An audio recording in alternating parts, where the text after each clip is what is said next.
বুঝলে মাধবী, সৌন্দর্য কখনো বদলায় না। ওই যে লোকে বলে সৌন্দর্যের অহংকার থাকে, বয়স বাড়লে সেই অহংকার হারিয়ে যায়।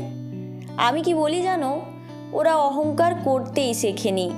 অহংকার হয় সরলতা থেকে। অহংকারের মধ্যে রাজকীয় ব্যাপার থাকে।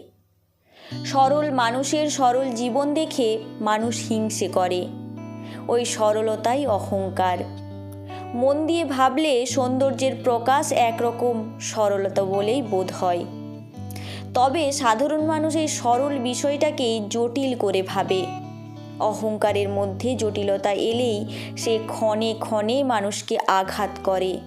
আঘাত করার প্রবণতা না থাকলে অহংকার নিয়ে চিন্তা করার কিছুই থাকে না। প্রকৃত অহংকার মানুষকে সরল হতে শেখায়, নিজেকে সবটুকু বুঝে নিতে শেখায়। আর নিজেকে চেনার মধ্যে খারাপ কি আছে বলো দেখি?